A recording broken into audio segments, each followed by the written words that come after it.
Welcome to the Leading Conversations podcast, sponsored by the Excel Leadership Network.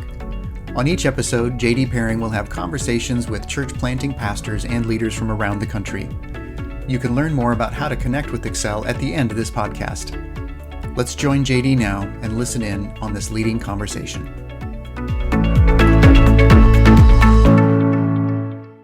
Well, welcome to another edition of Leading Conversations with Excel Leadership Network. And today we are so happy to have back with us by popular demand.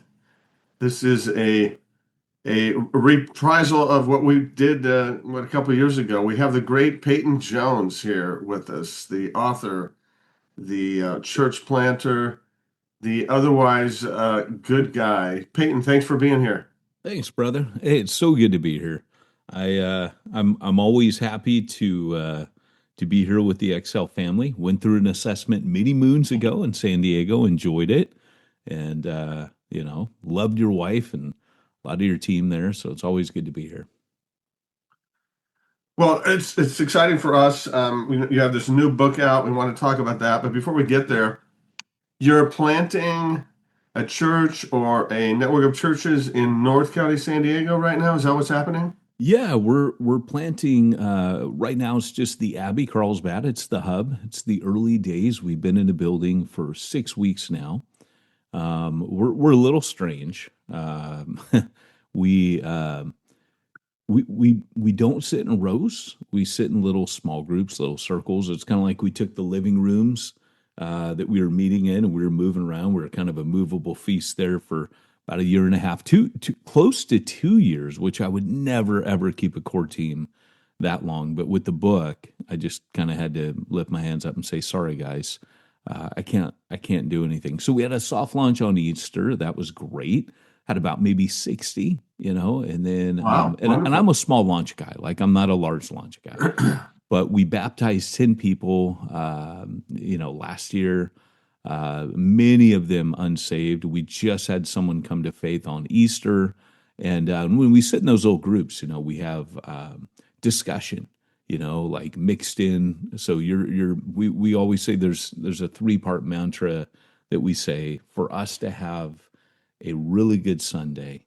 Only 3 things need to happen. Number 1, we need to hear from God. Number 2, God needs to hear from us.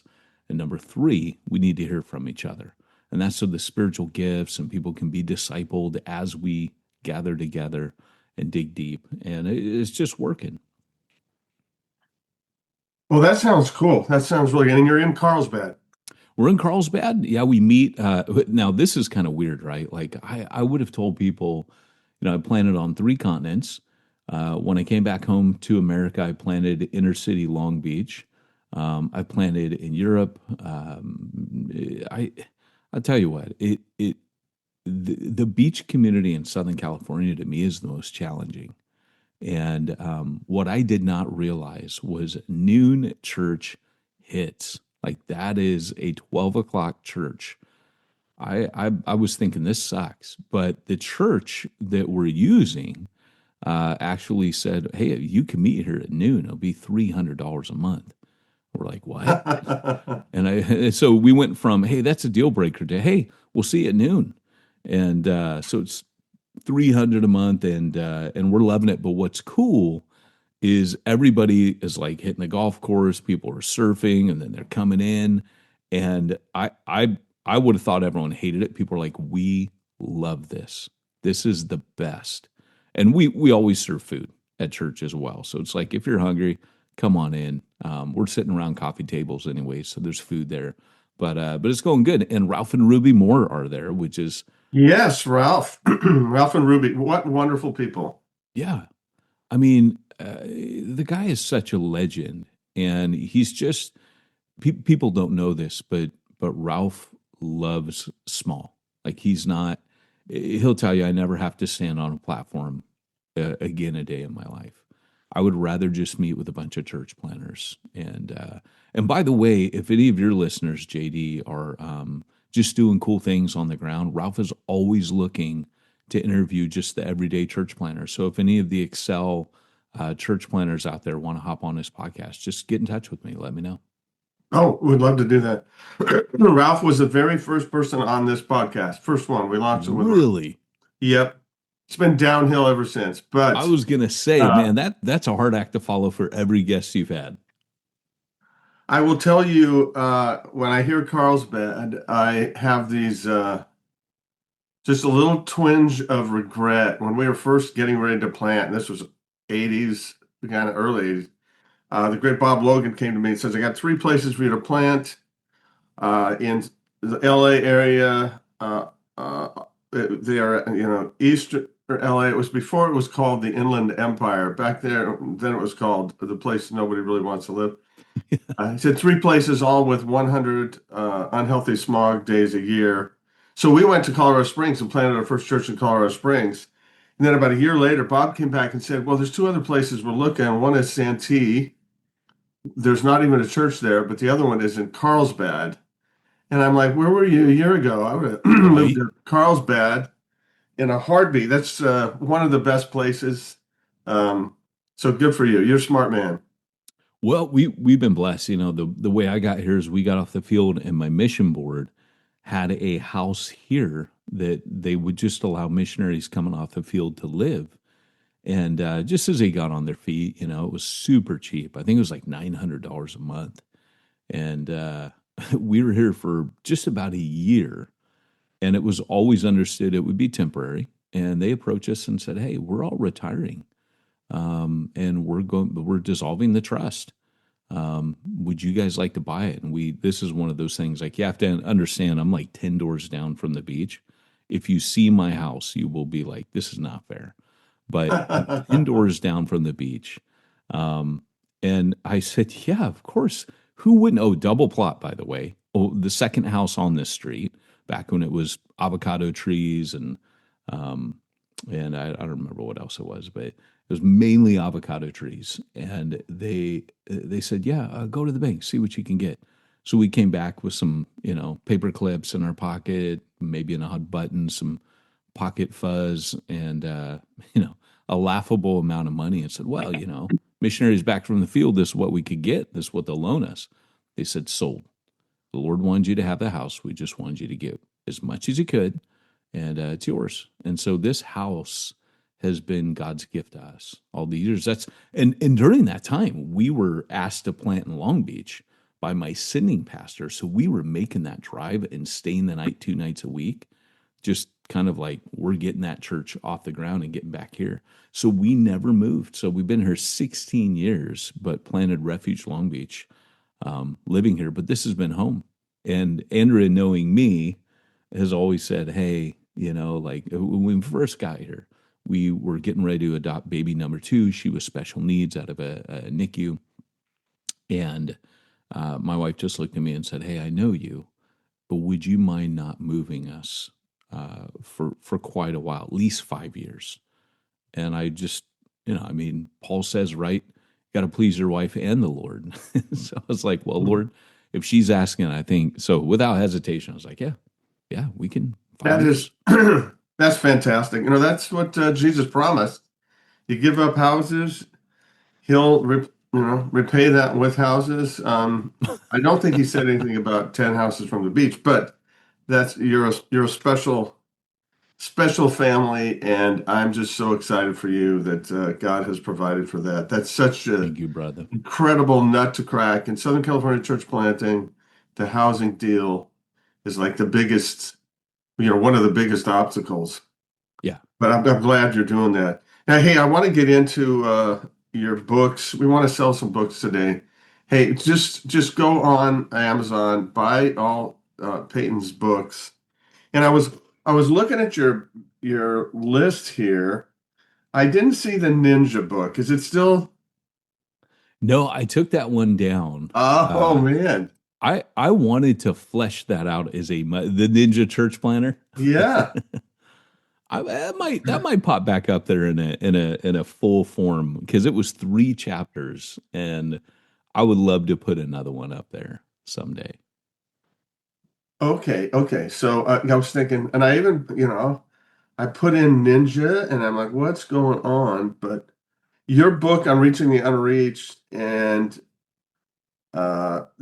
the book that I did on leading the other way on changing the church planting world, those came out like I think at the same day. Yeah. That's how Yeah. we got connected. But you wrote that one, and you've got some other things, and then you wrote this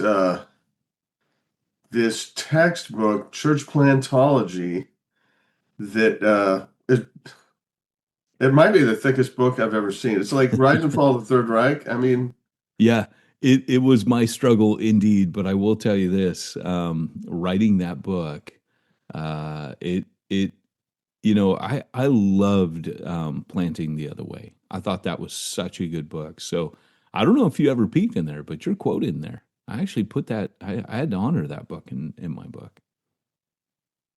well, I appreciate that. Well, let's get to Church Plantology has been like it's the textbook now. It's like, hey, read this.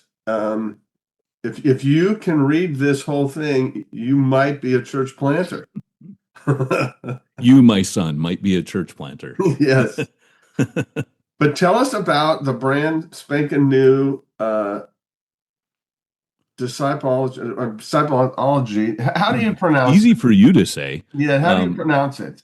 Yeah, Discipology, and it's the art. Discipology. Yeah, it's the art and science of making disciples, and the same with church plantology. And the reason I make up those words is because you know this. Like when you called your book "Church Planting the Other Way,"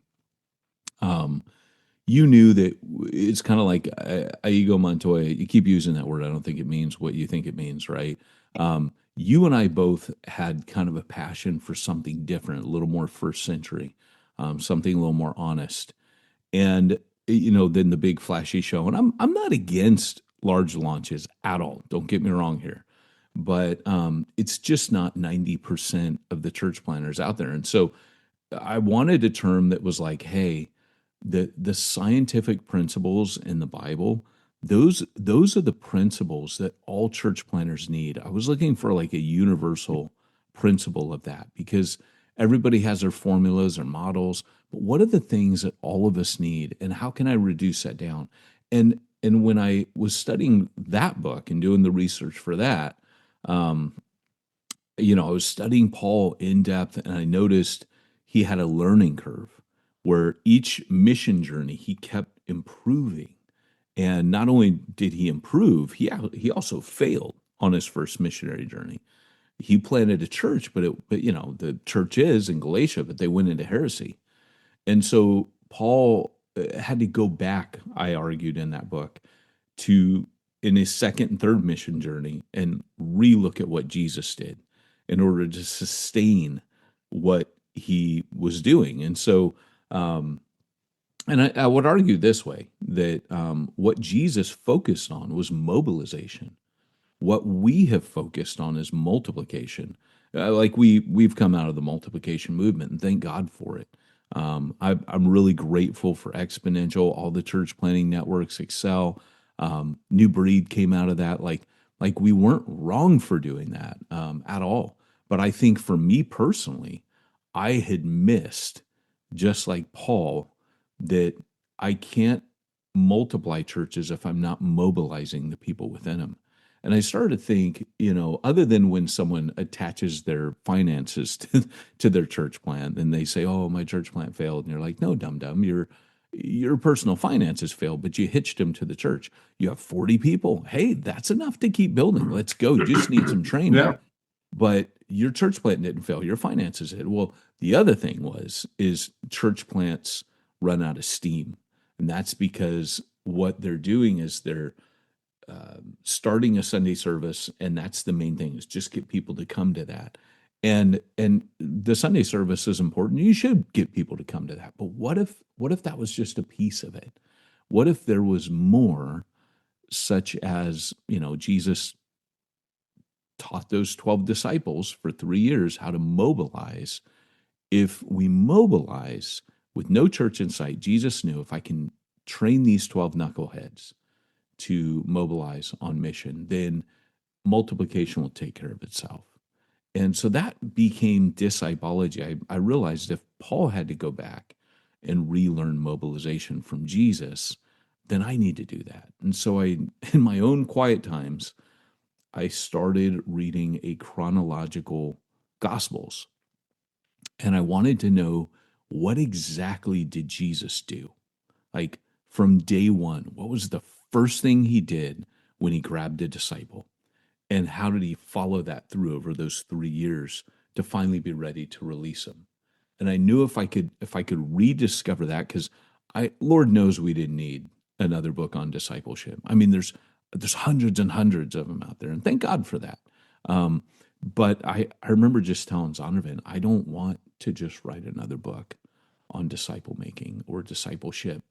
I want to really show what Jesus did, highlight the principles of disciple making according to Jesus, and then the art, the art and science of making disciples. The art is the freedom we get within that. So like I like to tell people, there's a million right ways to make disciples. So this is the way.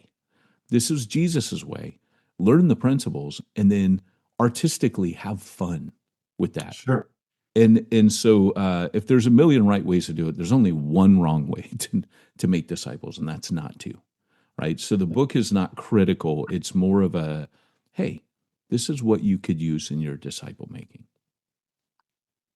Well, I mean, it sounds weird. I have to admit, I have not read it yet. The Discipleology is not not as thick as church 340, plantology. or is And, it 430? Is it 430? you know, or I'm 340? sorry. What I do is I set a goal of the number of books to read each year, and then I find the shortest possible books.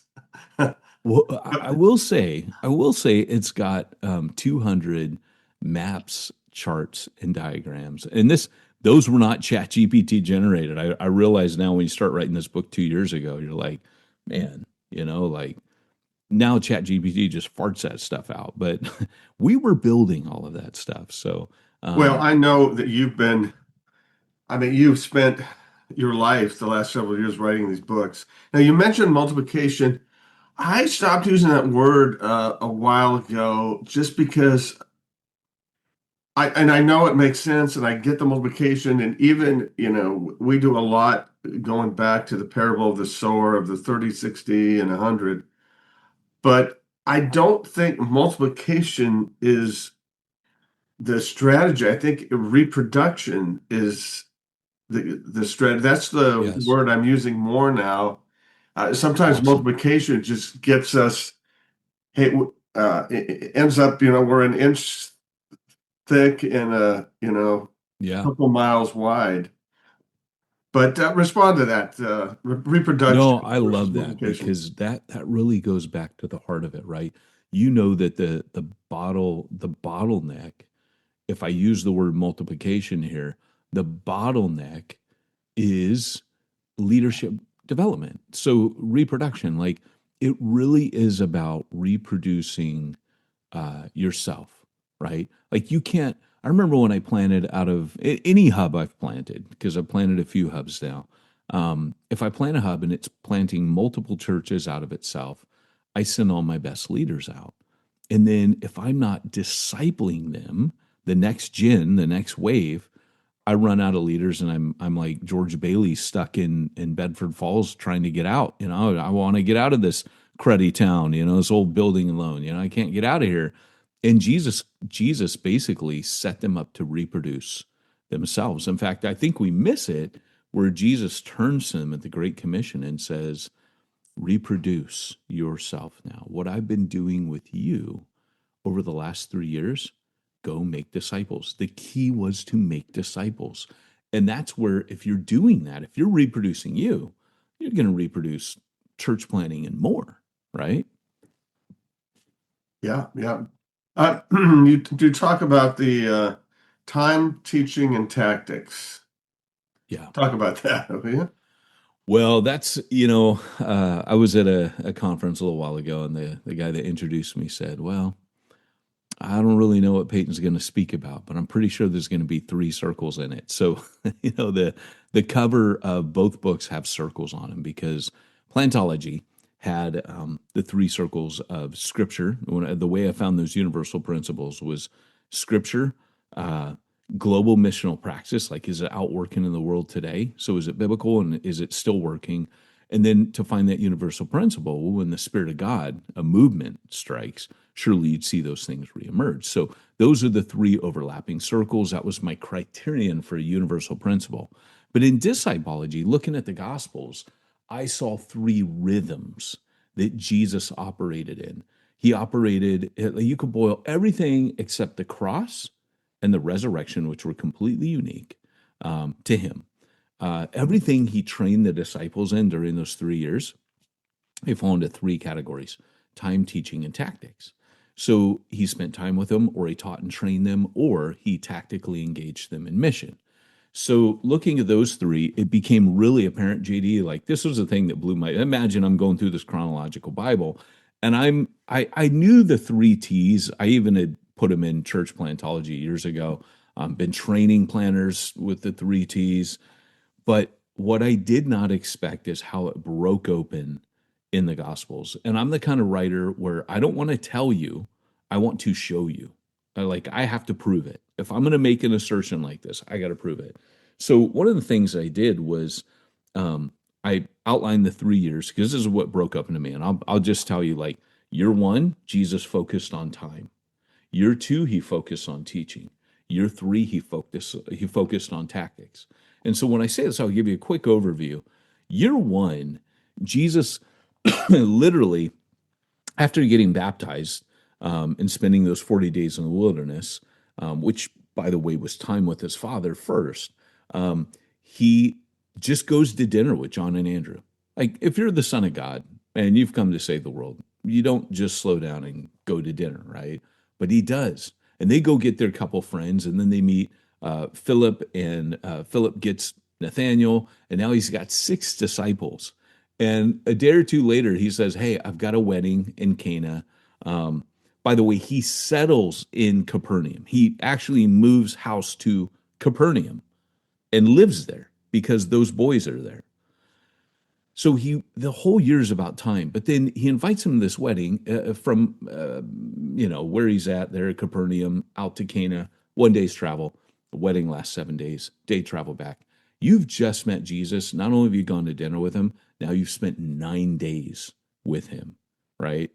And then they start traveling with him to the synagogues. This is all year one. He doesn't hit the road. He's not on his preaching tour. That's year two. But year one, every weekend, the boys go with him to the synagogues.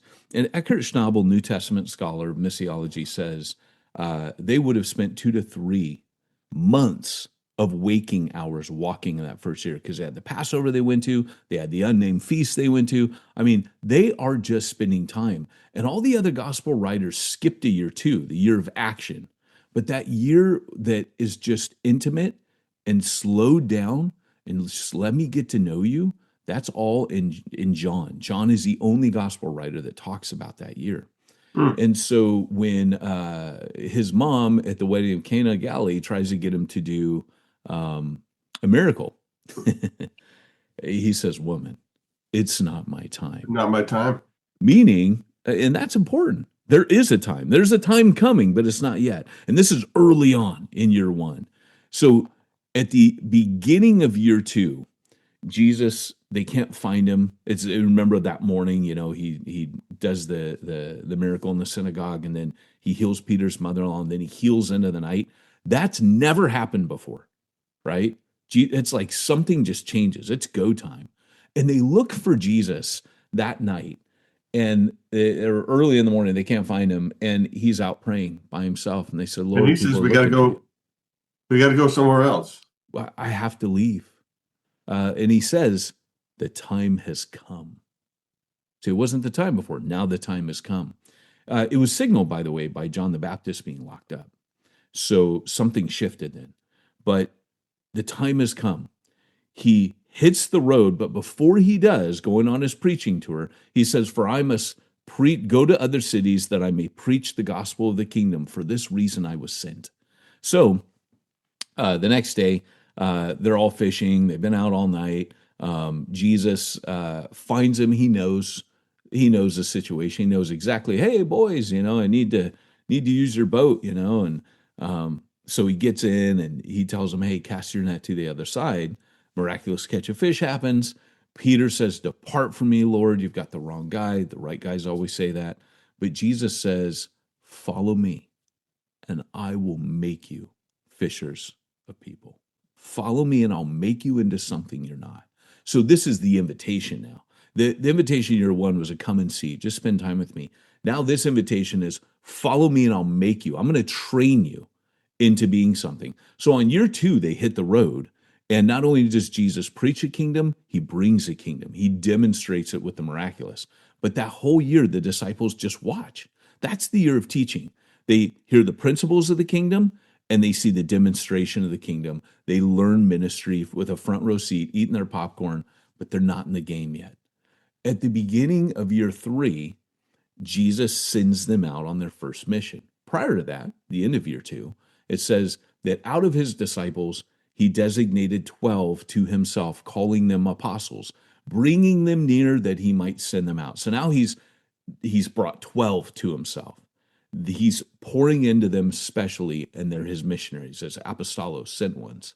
So he sends out the 12. They come back, Lord, they've never done a miracle before. So at the beginning of year three, this is a tactical year. They now have been excited that God has used them. And then that year is bookended by the sending of the 12 at the first part of the year, sending of the 72 on the back end of the year. So what happened in between? Jesus is still doing his stuff, but he keeps pushing them. Like, for example, he when he tells them, you give them something to eat, feeding them the 5,000, 4,000. Right. And it says when they get in the boat afterwards, Jesus is a little frustrated because they didn't learn the lesson of the loaves. Like, he has the miracle happen in their hands, and they're supposed to learn about dependence on God. They don't learn it. The Mount of Transfiguration, he goes up there, and they can't cast the demon out down the hill. Right. The three get the special vision. All the supernatural stuff that they're doing. Peter walks on water. That all happens in those months in between those two mission journeys. And again, Eckhart Schnabel reckons that each of those mission journeys booking in the year was 3 to 4 months each, meaning that the in-between years was anywhere from 4 to 6 months. I mean, the in-between months were 4 to 6 months. So all that year, Jesus is having them do supernatural things to prep them to leave, to hand them the Great Commission and say, continue the work I started. And it just, once you see it, you can't unsee it. And so time teaching tactics becomes a framework of how do you really develop a disciple. Well, that's amazing. So I'm taking all of this is in the book. Yes. What was the chronological gospel deal that you read? Yeah, it was from Josh at Plus Nothing. There's you can order it. I think you make a donation and they'll send you 3 of them. They're just these little brown books. If you go at plusnothing.com, you should be able to find it. Now, I personally know the scholars who worked on this, and they are top notch. Like, because there's different, you wouldn't see this, by the way. Like, they would not have spelled this out quite the same, right? They wouldn't use the time teaching tactics. No, that's Peyton Jones copyright. No, every time it's mentioned, but every time it's mentioned, you get $1. I think, isn't that true? No, but it's funny because I always feel like I'm always a little suspicious. If I find something, I'm like, no, that can't be right. Someone had to have seen this. I read cover to cover. I tracked down every book I could find to try to. I reread Schnabel's massive 2 volumes. I tracked down The Training of the 12 by A.B. Bruce, the classic, probably the closest book to this that's out there. I read John Mark Comer's book. He has a 3-part. In fact, I bring that out, that this 3-part thing is kind of something that everybody sees, but calls by something different. Okay. So, and they may not break it down into the 3 years, but like John Mark Comer, I can't remember. I think his was like Thinking Like Jesus, Acting Like Jesus. Everybody, Todd Wilson, our mutual friend, he put Be, Do, Go. B, it's that time. That's where transformation happens. The do, when he looks at calling, he sees those three go as like your sending part, the tactical. So everybody sees this, and that kind of gave me comfort that, okay, I'm not completely, normally when you come up with something new that hasn't been heard, you're inventing heresy. But it made me a little more comfortable that, okay, usually if God's saying something to one person, he's telling a bunch of other knuckleheads the same. So I actually have a chart that shows other people's 3-part breakdown that's very similar. Well, that's very helpful. Sometimes you wonder about the chronological rhythm from not only the Gospels but the Book of Acts. Because it's like, up and down. Now you have a workbook with us as well, as we're trying to sell some books today. What's the workbook? Well, I'm glad you asked, because the workbook is for a different audience, and that's really good to know. So I wrote Disciplogy for leaders. And it would kind of be like when you buy an electronic piece of equipment, you get the big book, the thick one that you never read, but it's got the warranty and everything in there. And it's maybe like 30 pages, 40 pages. But then you got that one slip of paper and it's all fancy and flashy. It's a quick start guide. So Journey to Disciple Making, a Disciplogy journal, it is a full book. But it's broken out. It's written to the everyday disciple maker in your church who says, I don't want to know all that stuff of how Jesus did it. I just want to get started. Show me. And what we did is we kind of hid the bones a bit, but we literally take you through the same 28 steps. And I broke it into 28 steps, but we take you through the same steps that Jesus did to train the 12. So it's meant for someone who thinks, I can't make disciples. I know the what, I know the why. Like, I know the what is make disciples. Why? Duh, because Jesus said to. But I think most people get stuck on the how. And so each step has a little micro step, just something small you do, every day, something manageable. Now, you get people to go through 28 chapters. Yeah. How do you do that? Because it's written devotional style. Okay, it's devotional style. And not only that, on Through the Word, which is one of the ministries I teach for, we started the Disciplogy plan. So you could literally go through those 28 steps without buying a book. You'll want the book because those 28 steps are going to be an audio guide for 10 minutes.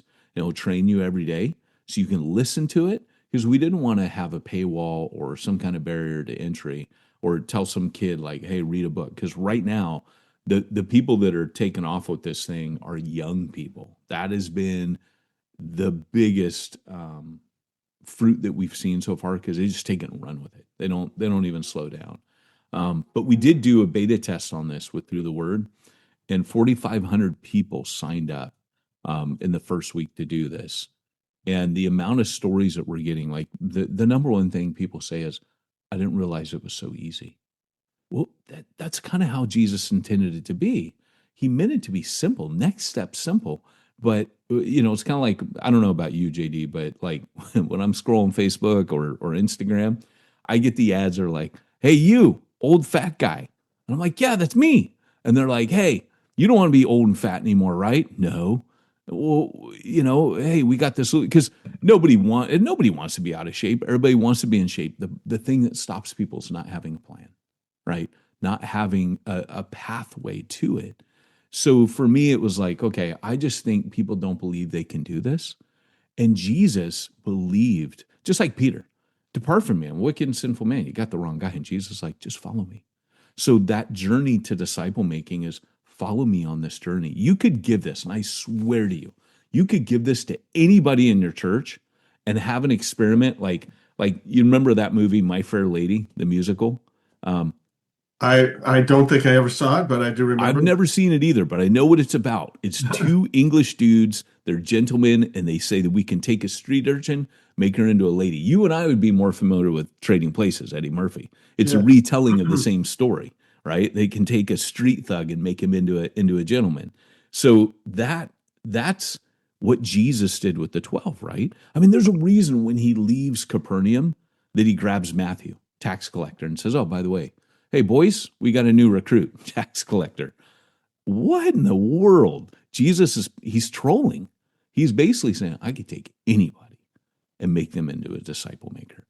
And we had a woman, like, check this out. We had a woman who she was middle aged, and was like, on day one, it's like, grab a partner. We're gonna, like, without telling you, we're asking you to do exactly what John did. Go grab James. What Peter or Andrew did. Go grab Peter. What Philip did. Go grab Nathaniel. So it's your natural instinct is to go grab someone else. So, but we tell him, and she was like, "Man, I don't know who I could grab to do this with me." And she's like, maybe my nephew. He loves Jesus. He's kind of on fire right now. She grabs him. They have 8 groups of anywhere from 6 to 8 people meeting right now. And this isn't a small group curriculum. It's just that once you start doing this stuff and you start meeting with someone and introducing them to Jesus, they start going, and this always happens to me when I make disciples. Someone like, hey, me and my brother talk about this, or my buddy and I, when we have a beer, we sometimes it'll drift into this. We've had a couple. Can he come to this? It would just be in my garage, going through like First John or something. And the answer is always yes, and that's what naturally starts happening as it starts to grow, right? So Cool, cool stuff. So, hey, yeah, get the book, Disciplogy, and I'm really intrigued by this workbook. I'm gonna look into it more deeply, and I appreciate all the work you put in. Hey, you're starting the church. It's like I don't know how many you've done before, but what are you learning now? Starting a church there. Oh, that's so What's good. one That's thing such you've a great learned that, question. or maybe something surprising? Yeah. Well, the thing that kind of hit me before this, and you'll have to understand when I say this, my because I planted so many churches now, um, it's not that like I can do it. I mean, I think that's what you learn is you can't do it. So in one sense, there's a piece of me that kind of relaxes a bunch. Like Yeah. I'm not, it almost doesn't take faith because I know the Holy Spirit's going to turn up. So God has to stretch me in other ways. But what we're doing right now, this is something I'm screwing around with, experimenting with. I typically will teach a 30-minute and then we'll have like a 20-minute discussion. So our church goes an hour and 15. Um, I have been playing around because now I've got like a bunch of teenagers in here. And I'm like, okay, what used to be like 10 minutes now is long form content. 30 minutes of content for them is unheard of. So I started playing around. Once we got out of the living room, we got into the building. Okay, this is different dynamics. So I played around with 10 minutes of teaching, 10 minutes of discussion, 10 minutes of teaching, 10 minutes of discussion. And for me right now, that's working really well. I teach every other week, and we have other teachers rotate in because we're an APES team leadership. So our shepherd will teach. We have someone who's a little more prophetic. Ralph just taught. Of course, you can't have Ralph Moore sit there and not have him teach. He's Yeah. not one of the leaders per se, but he's kind of like this sage advisor, and everybody teaches differently. Everybody gives a different flavor, but the APEST balance in the teaching has been so good. And I think what's surprising me is how much more of my shepherd, because that's my weakest on the APEST. My shepherd is so not good. And I was sitting on my balcony yesterday with one of the shepherd leaders, and he was just saying, my wife and I were just talking about how much you've grown in the last 2 years, your shepherd part. And I'm like, buddy, that's because you're here. Like and he goes, and I think I've become a little more apostolic. And so I would say that each church plant, like your question kind of indicates, you learn so much more. And this is the one where just from day one, I approach the APES so differently. And it's just so good for the church. The church is healthy in all 5 of these areas right now. in a way that I've never seen another church plant healthy. And those actually are our values. So we use our values now as APES values. Are people prioritized on mission? That's the apostolic. Do people experience the presence and power of God? That's the prophetic. Are people regularly being romanced by the grace of God through the gospel? That's the evangelist. Are people receiving soul care through transformative community? That's a shepherd. And lastly, are they growing in the wisdom of God through the word of God? That's the teacher. And actually, in the book, you'll love this because chapter 10 takes those 5 APES and links them to the Great Commission. Go, apostolic, teaching them. There's the teacher. To obey, there's a life transformation for the shepherd. Baptize, that's the evangelist. And then lastly, I'll be with you to the end of the age, is the power and presence of God, the prophetic in your midst. And so they were told to do these 5 tactics of disciple making. And so when you do those 5 things, that disciple begins to look like Jesus, right? They actually get formed in a balanced way to resemble Jesus. Like if we're all teacher, right? We call our church and campus, and we're just lecturing people, and they get all egg-headed, and they don't look like Jesus. But if you have all 5 of those, so that's been the surprising thing to me, I think. Well, that is great. That is great. Well, hey, thank you so much for your time. Thank you for writing these books. And I'm looking forward to the next one. Thank you so much. Yeah. And if you guys want to, download the audio guides for the journal, you can go to Disciplogy.com. It'll tell you so much more than I was able to tell you here. It'll have links to the books, everything, like JD said, Amazon. But yeah, Disciplogy.com is the best place to start. Okay, wonderful. I just downloaded the audio version from Amazon for the book as we were talking today. Hey, thanks so much, Peyton. Thanks for being here. Thanks, JD. Thanks for joining the Leading Conversations podcast. We hope that you found it both helpful and encouraging. At Excel Leadership Network, our focus is on the church planter rather than the church. If you'd like to find out more about us, visit our webpage at excelnetwork.org. Don't forget to subscribe to this podcast so you don't miss any future episodes. See you next time with another Leading Conversation.